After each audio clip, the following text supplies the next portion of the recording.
Hello, welcome to round 12 of Grand Prix Philadelphia. I'm Brian David Marshall. I'm joined by Pro Tour Hall of Famer Ben Stark, and we are watching the last two undefeated players in this tournament, both 11 and 0. Reed Duke on your right, the number 2 player in the Pro Top 25 rankings, and Mark Avaldi, someone who's been playing Magic for a very long time, but has not yet experienced this level of competition before. So we'll get to learn a little bit about Mark's game here. Reed, I've played a ton of times, and he's just an amazing player. So Nyxborn Eidolon leads things off for Reed. He's blue-black. Mark Avaldi, who's green-blue, leads off with Swordwise Centaur. Good starts for both of them. Yeah, I really like Mark's deck a lot. I haven't seen it. Yeah, we watched him play last round, and he's able to do some pretty filthy things. I do really like blue-green. Is that what it looks like he's playing? That is what he's playing. Yeah, I really like that combination because green has a lot of mid-range creatures in this format that are, really aggressively costed, and then blue gives you the tricks, the Voyage's End and Griptide Right. and Sudden Storm and all these ways. He's got all of those cards. Yeah, they all fit very nicely into the green deck. He also has Sea God's Revenge. He also has two cards that I'm sure are not on your highly playable list. Well, one of them, Hunter's Prowess, probably. Hunter's is. Prowess is great. I like that But card. Mischief and Mayhem. Mischief and Mayhem isn't a great card, but it does trigger Heroic, and as long as it can be like the top of your curve, I think it's a perfectly fine card for a creature deck. And I talked to Mark about it. It's his 23rd card. Yeah. And he has Wave Crash Triton, and he's made the card look good so far. It's good with Wavecrest Triton, but what matters more to me with a card like Mischief and Mayhem, if I have like other 5-drops and 6-drops, then I think it's unplayable because I can't have a 5-drop in my hand and a Mischief and Mayhem in my hand, and I'm falling behind. Yeah. Let's say on the other hand I have a lot of 2, 3, and 4-drops and virtually no 5s or 6s. I'm happy to have one Mischief and Mayhem as my 5-drop. Right. Are you willing to attack here into the? I know he's got a Feral Invocation in hand. Well, you're certainly not gonna trade and give him a card because there's just no upside to that. So if he attacks, it means he wants to use the Feral Invocation to make the 5/4. I don't think he will because he has the Staunch-Hearted Warrior in his hand, and he's gonna want a Feral Invocation that. And he knows if he attacks, it's gonna get blocked. So I'm guessing the right play here is gonna be to play the Staunch Heart, pass a turn, so that you can attack with that, and then use your Feral on that and get the extra +2/+2. So he does have an Aqueous form here, so he could. But he's going to also keep that for the Staunch Hearted Warriors. Well, that's a little more interesting. I didn't realize he had that. Given that he has no blue except for the Opaline Unicorn, and he can only play 1 blue spell per turn, I might have been inclined to cast the Aqueous form that turn. On the Warriors? No, on the Swordwise Centaur. And then get in free and scry? Yeah, because, if he does have removal, if Reed has removal, you really want him to use it on that Swordwise Centaur, because you can make a really big Staunch-Hearted Warrior here. And if he doesn't have removal, Reed, then you're getting in for 3, and you're scrying and setting up your draw steps, and you still have the Feral Invocation Staunch-Hearted Warrior play for the following turn. And if I had multiple islands out, I'd be less inclined to make that play, but limited to the ability to only do 1 blue card per turn, I kind of want to do one of my 2 blue cards here, So Mark has no blocks on the Nyxborn Eidolon, and Prescient Chimera comes down. Certainly reasonable to not do it, though. I mean, Mark has a lot of decent options this game. As you pointed out, he has quite a good deck. It's so good. Yeah. Like, if he wants to just stack on that Staunch-Hearted Warrior, it could become an 8/8 unblockable this turn. I don't think he'll do that. I mean, it's a little risky. It's a little unnecessarily Especially risky. against blue-black. Like, both colors can figure out a way to deal with your creature. Right, and it looks like he has an Arbor Colossus. He does. Too. Yeah, so, I mean, so it looks like his play, he's going to have to make it some kind of an attack, I think, because he's got the Feral Invocation, and that can't really go bad for him. You can get 2 free points here with the Staunch-Hearted Warriors. Right, and if he blocks, you get to eat whatever he blocks with and make it bigger. If he doesn't block, then you can play the Arbor Colossus. The only thing is, like, you kind of want to play the Aqueous form on the Swordwise Centaur or on the Staunch-Hearted Warrior is fine too, pre-combat, so that it can't be blocked, but then you lose the ability to play the Arbor Colossus. So this is actually kind of an interesting turn. He has a lot of options here. I don't know how much I really love this play. I mean, leaves an Unknown Shores on top of his library. Yeah. Well, I mean, that makes sense because he has the Sea God's Revenge. But, he's just building the 8/8 like we talked about, like as one of his options. And, I mean, it's not a horrible play, but it's pretty vulnerable to SIP and to a bounce spell. Right. And it just seems unnecessary. Like, if he would have used the Aqueous form on the Swordwise Centaur last turn, he could be attacking with that and the Staunch Hearted. If the Staunch Heart gets blocked, it could grow with just the Feral Invocation to big enough that even if it was double blocked, it wouldn't die. Right. So, I mean, I don't know. I mean, even just attacking with the Staunch Hearted Warriors there. Like you said, could be either 2 points of damage. What are the odds Reed's going to put is he going to put 2 creatures in front of it? He's probably not going to do that, but the problem is the Fellhide Minotaur doesn't have a ton of value, so Reed might just throw just the Fellhide in front of it. Sure. And then you're forced to spend your turn Staunch Hearting it. Right. So I don't know if I love that play. I think the play really was to just Aqueous Form the Swordwise Centaur the previous turn. So you use your blue mana, the Swordwise is not sitting on the bench but is attacking. So Grey Merchant of Asphodel comes down, drains for 4. And then Mark just turns everything sideways. Yeah. And now Mark's probably thinking, because he knows he's drawing the land for Sea God's Revenge, so he doesn't really want to make trades. But he can't lethal Reed, because even if he didn't block any Sea Gods, that would only be 11 that he'd be able to deal. He can also hide behind the Arbor Colossus. The Arbor. Well, I'm sure his plan now is going to be just to kill Reed in 2 attacks with that Staunch Heart, and to not die in the meantime with the Voyage's End and the Opaline Unicorn. Right. The Arbor Colossus, as you point out.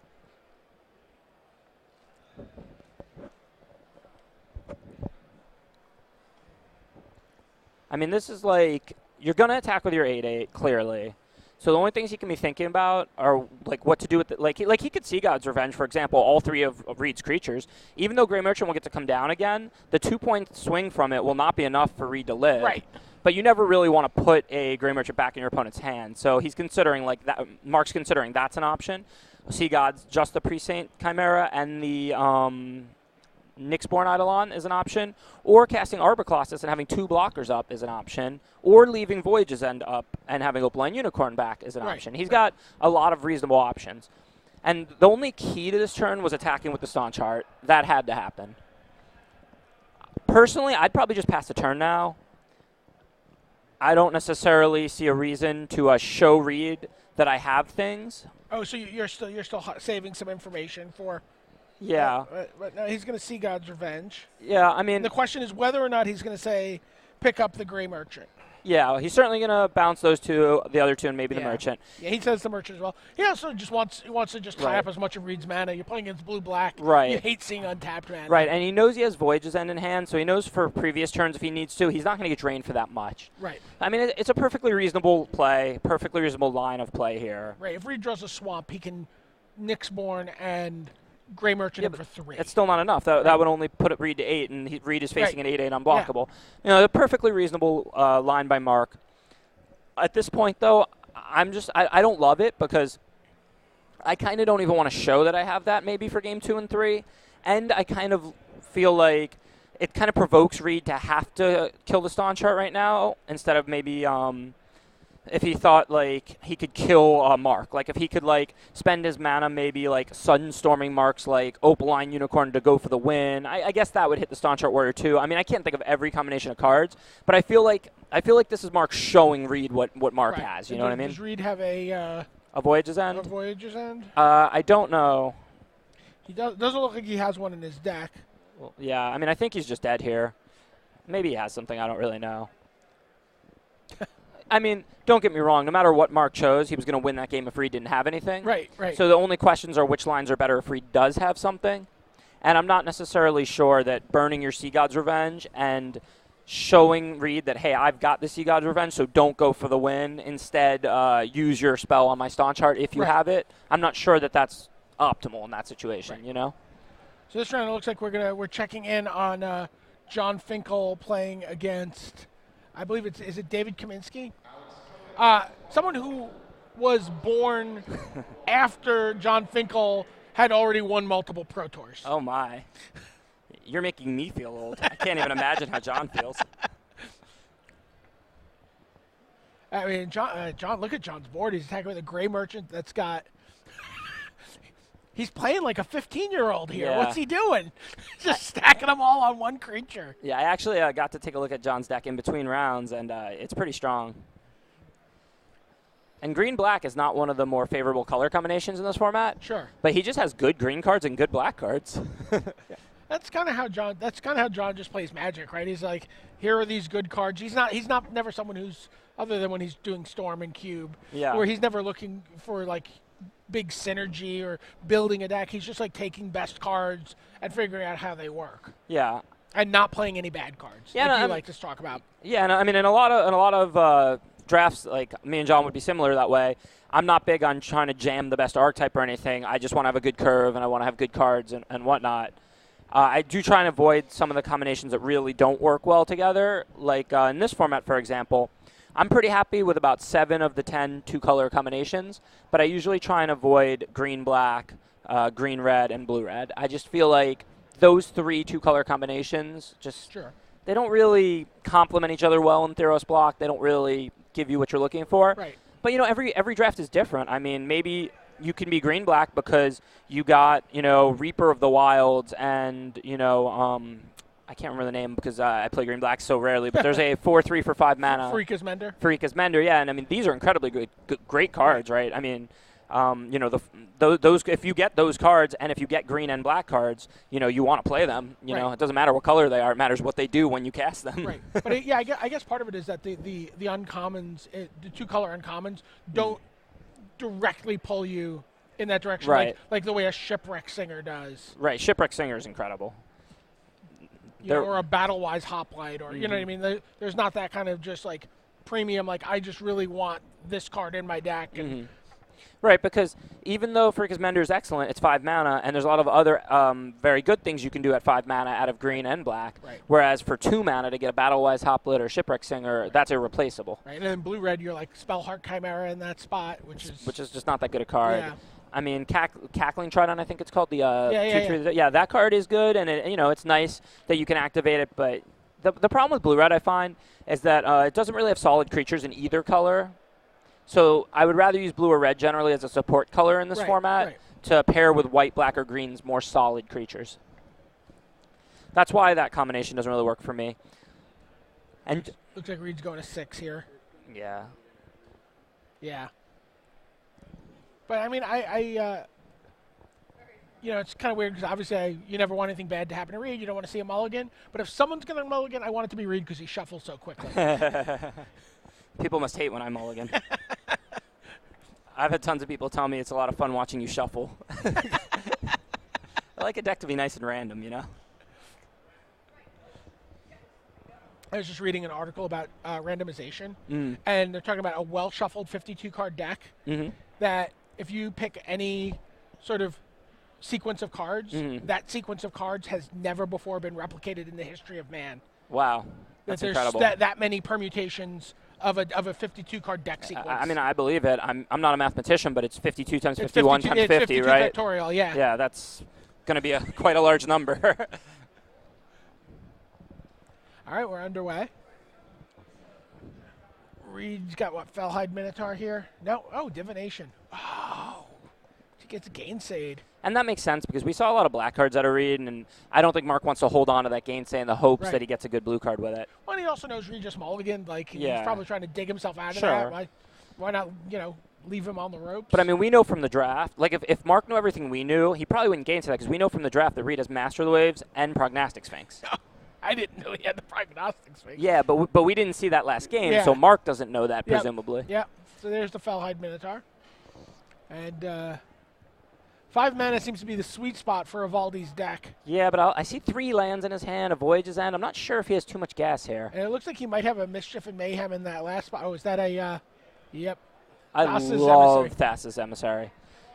I think I got to rave about it during one of the people's drafts we covered. Yeah, I in this heard pod. you talking about it. Yeah, I love Thassa's Emissary. For 6 mana, you get so much. For 4 mana, it's so threatening. And it really shines in a deck like Mark Evaldi's where he's got something like Aqueous Form, where he's got the Voyage's End, he's got the Grip Tide, he's got the Sea God's Revenge. And the problem with Scroll Thieves have always been in Limited that it's hard to get them through. And it's already a 3/3. Right. So how many different blockers can they leave up that can really stop that from getting through? Right. And if you're drawing extra cards every turn, you're probably winning. Yeah. Love Thassa's Emissary. It also has that late game, that split card ability of like, oh, well, I can put it on a flyer. Because in the very late game, a 4-mana 3/3 probably can't get through and might not do enough. But now you just, like you said, put it on a flyer. Oh my God. This is gross. This is gross. Hunter's Prowess on So he's going to draw 7 cards now after the scry. After scrying one. Yeah. 7 of 8. Yeah, this is gross. I mean, he's made these green cards look really good. I mean, don't get me wrong. Mark probably has a better deck than Reed. Reed's deck is, what I would consider about average for a draft with a high card quality like this one. Mark's deck does look incredible. Yeah. Like, Mark has earned this victory. It's nice to see, the best deck in the pod 3-0 and all that. Yeah. But I like to see a good game of Magic. And when it's turn 5 and you're drawing 7 cards, this is going to be a tough one for Reed to pull out, I mean, I don't know, I don't know what Reed's got in hand, what he's got on board. I know Reed's got some nice cards. There's an Arbor Colossus, a Grave Robber Spider coming up. I mean, he just drew 7 cards. Yeah. He didn't draw 3 cards. He drew 7. I mean, come on. Is there something in there for Reed? I don't know. Looks like he's deliberating. Yeah.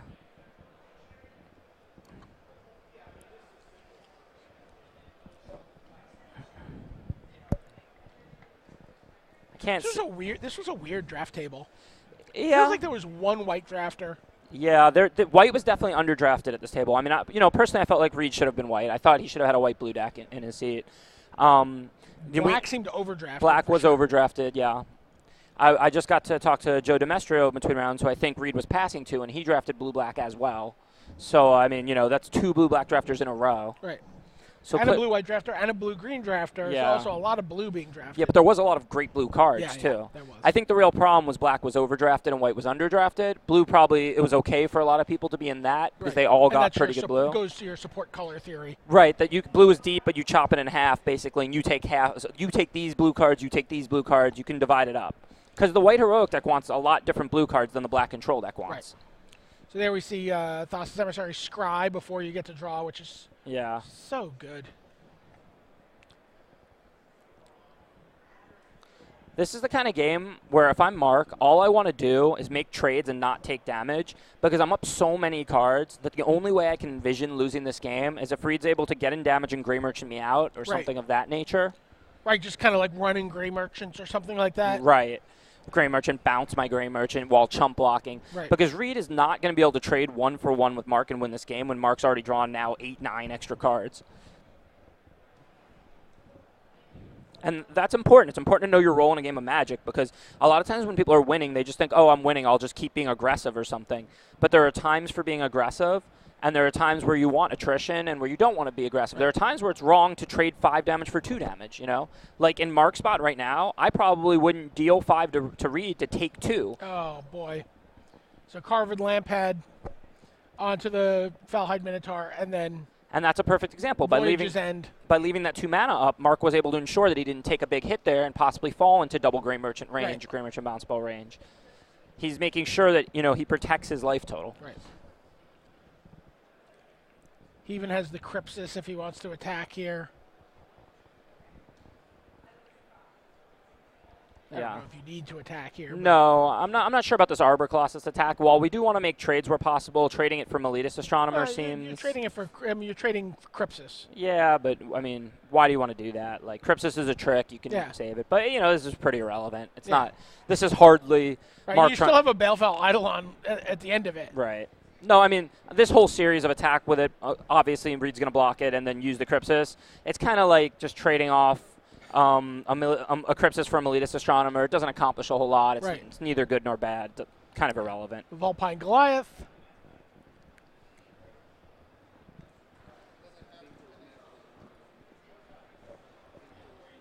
Sounds like the match between Finkel and I think it's Kaminsky. Yeah. Is tied at 1. Hopefully we'll get over there soon. I mean, like I said, there's a lot of great games of Magic, but when on turn 5 you draw 7 cards, no, it's just not really one. Thermocratus. Yeah. And that's actually another good example of why I don't like Thermocratus very much.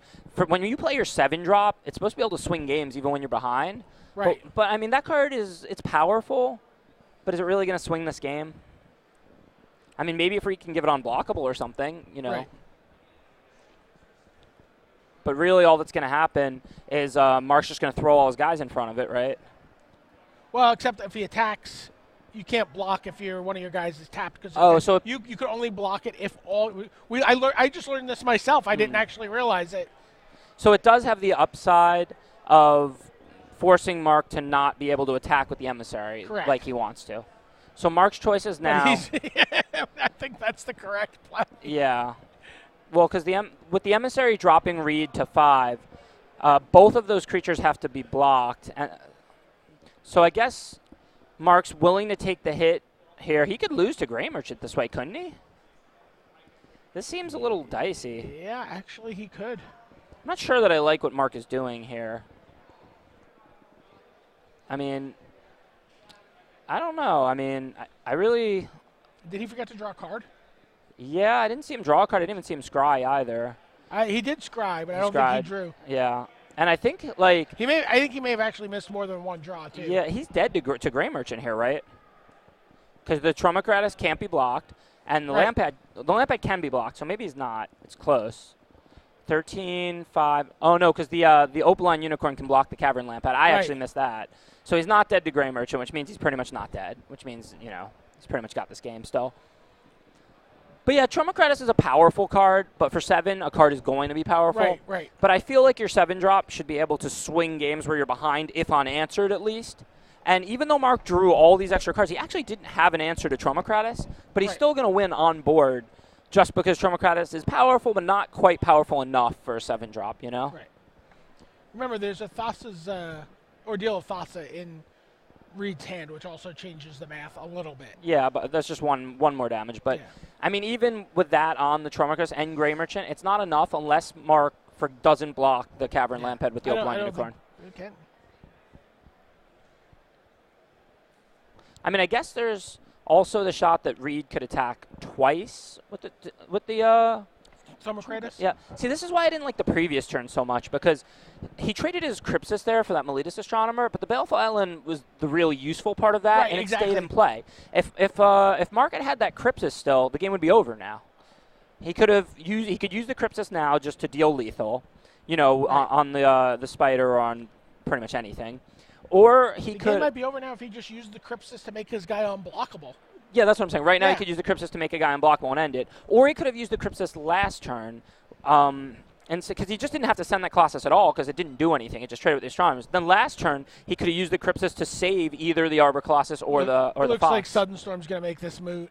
Yeah, well, I mean, he was going to win this game, I think, even if he didn't draw the Sudden Storm, unless Reed has things. But he wasn't in the world's best position because he traded off that trick for no real reason. Right. Attacks with everybody. Reed extends the hand. Mark Evaldi, 12-0. This is definitely, he needs to win one more match. He needs to win one match in his next pod. Yeah. And he will qualify himself for the Pro Tour. Yeah, that's awesome. I mean, I didn't get to see him yesterday at all, but he definitely drafted a great deck. He was in a pod with David Ochoa, Christian Calcano, Reed Duke, and out of that pod, I think Mark Evaldi comes out with the best draft deck. So Nessian Wild Ravager just came down for John Finkel and showed the Centaur Battlemaster who's boss. Yeah, John's deck, like I said, is really good, and I don't really know what his opponent has, but just from looking at the board, I'm guessing this game isn't that close either. Is the Nessian Wild Ravager the best of the tribute cards? I don't know. I don't know if I know all the tribute cards off the top of my head. Are we comparing it to like Ornithark and Siren of the Fang Coast? I think it might be better than Siren, but or certainly not better than Ornithark. I like Siren a lot. To be honest, I mean, I'd probably take Siren or Ornithark over it. Okay. I'm a pretty big fan of Siren of the Fang Coast because, Mind Control is always so good that they basically have to automatically just make it a 4/4 flyer. Yeah. And a 5-mana 4/4 flyer to me is better than like a 6-mana 12/12 green creature, Yeah. But still quite a good card. Yeah. I've never played green and had one of those in my sideboard.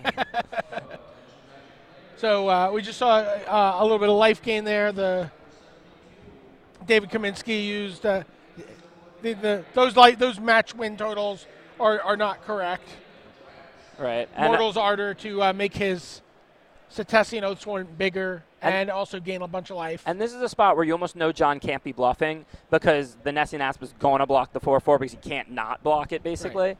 And that means this is just going to be a huge swing as the Asp bites the dust. And that is a lot of life. That's an insatiable Harpy. So you just gained 6 life there. This looks like another tough game for John to lose.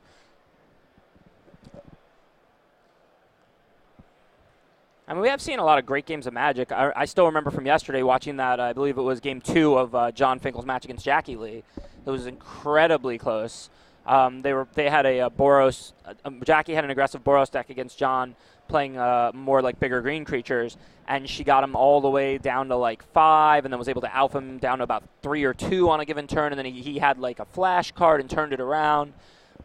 But I'm telling stories because this round, these games these games really, John is, look at his board.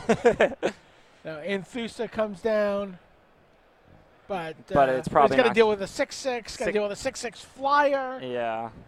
And whatever other cards John has in his hand here. Yeah. Yeah, he's like, oh, well, let me see what cards you're holding.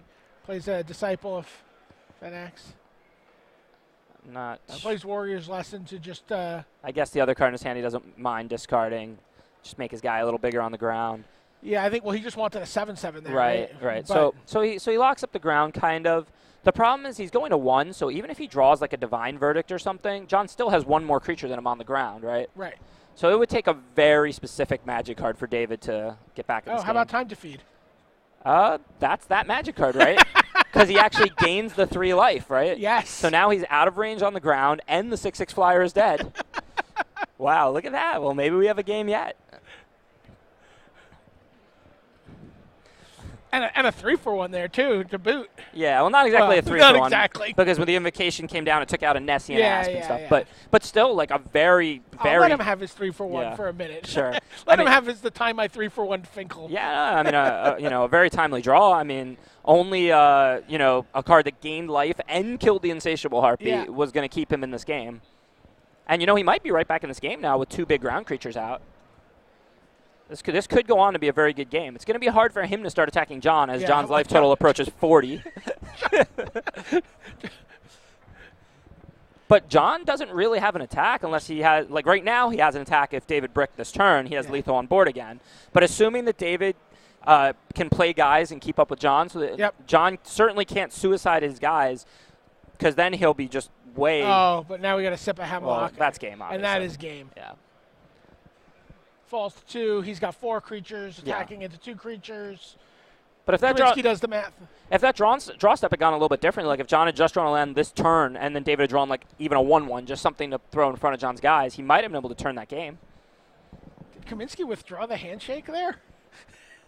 Wow. I don't know what just happened. Does he know he's playing against widely considered the best player of all time? Maybe not. He can still be salty. Have a little respect. All right, so it looks like we're going to look in on another match. We moved them from the text table. This is how bad Sam Thromeratum. And I believe is he playing Stephen Barrios? Stefan Barrios. Okay. As the people from Chicago and Wisconsin are quick to correct me. And I haven't seen Stefan Barrios yet, but Sam played well from what we've seen so far in this tournament. Yeah, crisp. That looks like a blowout with Boona Veribos. Yeah. As seems to be the theme this round, we're looking at another incredibly close game.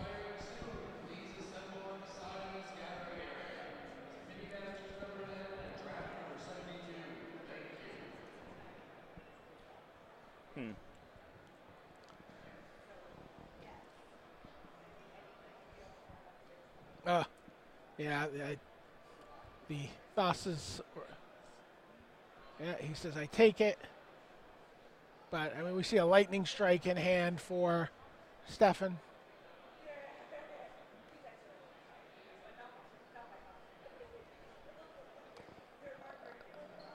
Oh, and a bolt. And a bolt of Keranos.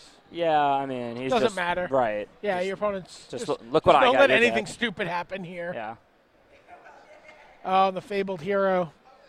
Oh, look, he still had all these. Yeah. Didn't even need this lightning strike. Still, yeah. Samuel also still had all these cards he couldn't cast. Right. Subject here can be Magic etiquette. If you lose to somebody with 14 Pro Tour top 8s, you could shake their hand. You don't have to refuse it. And if you beat a mana screwed opponent, you don't have to show them that you had a lightning strike still in your hand that you didn't even need.